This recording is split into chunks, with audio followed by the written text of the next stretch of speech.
സീരിയലുകളിലൂടെയും big boss ഷോയിലൂടെയും ശ്രദ്ധേയയായ താരമാണ് റെനീഷ റഹ്മാൻ. കഴിഞ്ഞ ദിവസങ്ങളിൽ താരം ആദ്യമായി ആറ്റുകാൽ പൊങ്കാല ഇട്ടതിന്റെ വിശേഷങ്ങൾ സോഷ്യൽ മീഡിയയിൽ പങ്കുവച്ചിരുന്നു. നോമ്പ് തുറന്ന് ആറ്റുകാൽ പൊങ്കാല ഇടാൻ തിരുവനന്തപുരത്തേക്ക് പോവുകയാണെന്ന് പറയുന്ന വീഡിയോയും പൊങ്കാല ചിത്രങ്ങളും താരം സോഷ്യൽ മീഡിയയിൽ പോസ്റ്റ് ചെയ്തിരുന്നു. ഇതിന് പിന്നാലെ റെനീഷയ്ക്കെതിരെ രൂക്ഷമായ സൈബർ ആക്രമണമാണ് ഉണ്ടായത്. പൊങ്കാല ദിവസത്തേക്കാൾ തിരക്ക് തന്റെ കമന്റ് ബോക്സിലുണ്ടെന്ന് റെനീഷ പറയുന്നു. റെനീഷ ഇതിന് നൽകുന്ന മറുപടി ഇങ്ങനെയാണ്: ഞാനൊരു പൊങ്കാലയിട്ടു ആറ്റുകാൽ ക്ഷേത്രത്തിലെ അമ്മയ്ക്ക് വേണ്ടി. പൊങ്കാലയ്ക്ക് ഇഷ്ടം പോലെ ആൾക്കാർ വന്നിരുന്നു. ഭയങ്കര തിരക്കായിരുന്നു. പക്ഷെ അതിനേക്കാൾ തിരക്കുണ്ട് ഇപ്പോൾ എന്റെ ഇൻസ്റ്റഗ്രാമിലും ഫേസ്ബുക്കിലെയും കമന്റ് സെക്ഷനിൽ നെഗറ്റീവ് പറയാൻ നിൽക്കുന്നവരുടെ ക്യൂവിൽ. ആദ്യം കരുതിയത് അവഗണിക്കാമെന്നാണ്. കാരണം ഞാൻ തെറ്റൊന്നും ചെയ്തിട്ടില്ലെന്ന് എനിക്കറിയാമല്ലോ. ഒരു വിഭാഗം പറയുന്നത് എനിക്ക് ജോലിയില്ലെന്നും അതിനാൽ അറ്റൻഷൻ കിട്ടാൻ വേണ്ടിയുള്ള പ്രഹസനം ആണെന്നാണ്.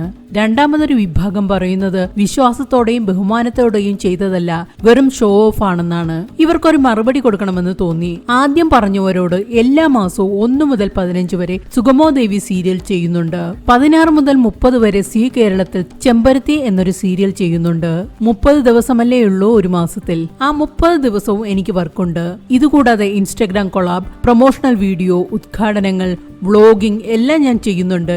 എനിക്ക് ജോലിയുമുണ്ട്, കൂലിയുമുണ്ട്, സമ്പാദ്യവുമുണ്ട്. രണ്ടാമത് പറഞ്ഞവരോട് ഞാൻ 12 വർഷത്തോളം പഠിച്ചത് ചിന്മയ വിദ്യാലയത്തിലാണ്. അറിയുന്നവർക്കറിയാം, ഞങ്ങളുടെ ഒരു ദിവസം തുടങ്ങുന്നത് തന്നെ ഗായത്രി മന്ത്രവും ഭഗവത്ഗീതയും ഹനുമാൻ ചാലിസയും ഒക്കെ വെച്ചുകൊണ്ടാണ്. അതുകൊണ്ട് തന്നെ എനിക്ക് പള്ളിയിൽ പോകുമ്പോൾ കിട്ടുന്ന പോസിറ്റിവിറ്റി അമ്പലത്തിൽ പോയി പ്രാർത്ഥിച്ചാലും കിട്ടാറുണ്ട്. 100% പ്രാർത്ഥനയോടും വിശ്വാസത്തോടെയും തന്നെയാണ് ഞാൻ പൊങ്കാലയിട്ടത്. ചിലർ പറയുന്നത് അത്രയും നല്ലൊരു വേളയിൽ ഞാൻ അതിനോട് അനാദരവ് കാട്ടിയെന്നും കുളമാക്കിയെന്നും. ഞാൻ പൊങ്കാലയിടാൻ പോകും മുമ്പ് പലരോടും ചോദിച്ചു പ്രശ്നമുണ്ടാകുമോ എന്ന്. അവരെല്ലാവരും പറഞ്ഞത് ജാതി മത വർണ്ണമില്ലാതെ വിശ്വാസത്തോടെ ഏതൊരു സ്ത്രീക്കും മനസ്സും ശരീരവും ശുദ്ധമാണെങ്കിൽ ഇടാവുന്നതാണ് പൊങ്കാല എന്നാണ്. അതെല്ലാം പിന്തുടർന്ന് മനസ്സും ശരീരവും ശുദ്ധമാക്കി തന്നെയാണ് ഞാൻ പൊങ്കാലയിട്ടത്. ഞാനൊരു അനാദരവും കാണിച്ചിട്ടുമില്ല, ചെയ്തിട്ടുമില്ല.